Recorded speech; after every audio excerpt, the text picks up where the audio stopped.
Assalamualaikum warahmatullahi wabarakatuh. Halo adik-adik semua, jumpa lagi di channel Ayo Kita Belajar. Pada hari ini kita akan belajar rangkuman pendidikan Pancasila kelas 8, bab 3, peraturan di negaraku. A. Peraturan di rumahku, sekolahku, lingkunganku, dan negaraku. Aturan ada di mana-mana, mulai dari rumah, sekolah, lingkungan sekitar hingga tingkat negara. Dengan adanya aturan, kehidupan menjadi lebih teratur, aman, dan nyaman. Kita sebagai warga negara harus sadar dan patuh pada aturan yang berlaku di lingkungan kita masing-masing. 1. Peraturan di rumahku. Setiap rumah tangga memiliki seperangkat aturan, baik tertulis maupun tidak, yang bertujuan menciptakan lingkungan keluarga yang harmonis dan kondusif. Aturan-aturan ini yang seringkali berasal dari tradisi keluarga atau kesepakatan bersama mengatur berbagai aspek kehidupan sehari-hari seperti perilaku, tugas, dan interaksi antar anggota keluarga.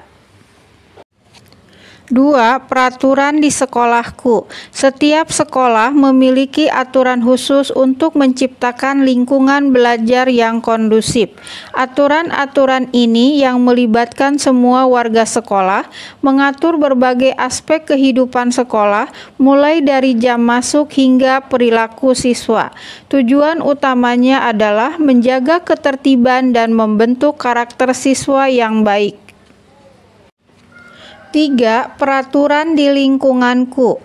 Masyarakat memiliki aturan-aturan yang mengatur berbagai aspek kehidupan bersama, mulai dari pelayanan publik hingga gotong royong. Aturan-aturan ini yang dibuat oleh lembaga seperti RT, RW, dan pemerintah daerah bertujuan menciptakan lingkungan yang aman, tertib, dan nyaman bagi seluruh warga. 4. Peraturan di negaraku. Indonesia dengan keberagamannya membutuhkan aturan yang jelas untuk menciptakan ketertiban dan kesejahteraan.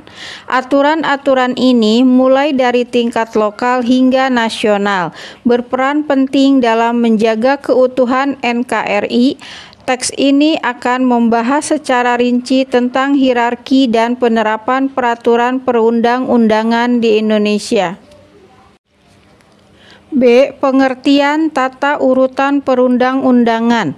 Indonesia menganut sistem hukum berjenjang. Undang-Undang Dasar 1945 sebagai hukum tertinggi menjadi acuan bagi semua peraturan di bawahnya.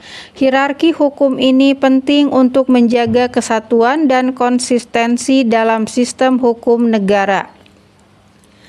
Tata urutan peraturan perundang-undangan meliputi A. UUD NRI tahun 1945, B. Ketetapan MPR atau TAP MPR, C. Undang-undang atau peraturan pemerintah pengganti undang-undang atau Perpu, D. Peraturan pemerintah, E. Peraturan presiden, F. Peraturan daerah provinsi, G. Peraturan daerah kabupaten atau kota. Sistem hukum Indonesia memiliki struktur berjenjang seperti piramida, dengan UUD 1945 sebagai puncaknya. Setiap peraturan di bawahnya harus sesuai dengan peraturan yang lebih tinggi. Undang-Undang Nomor 12 Tahun 2011 menjadi dasar hukum bagi hierarki ini. Proses pembuatan peraturan harus mengikuti asas-asas tertentu seperti kejelasan tujuan, dibuat oleh lembaga yang berwenang, dan sesuai dengan hierarki hukum. Selain itu, prosesnya harus transparan dan melibatkan masyarakat. Tujuannya adalah menciptakan peraturan yang jelas, efektif, dan bermanfaat bagi masyarakat. C. Jenis dan tata urutan peraturan perundang-undangan. Undang-Undang Dasar 1945 sebagai dasar negara menjadi acuan bagi semua peraturan di bawahnya. Undang-undang dibuat untuk mengatur berbagai bidang kehidupan secara lebih spesifik, sementara peraturan pemerintah dan peraturan presiden berfungsi untuk melaksanakan undang-undang dan kebijakan pemerintah. Peraturan daerah baik provinsi maupun kabupaten atau kota dibuat untuk mengatur hal-hal yang bersifat lokal. Mulai dari inisiasi ide, pembahasan di lembaga legislatif, hingga pelaksanaan dan pengawasan. Pentingnya partisipasi masyarakat dalam proses pembuatan dan pengawasan peraturan juga ditekankan.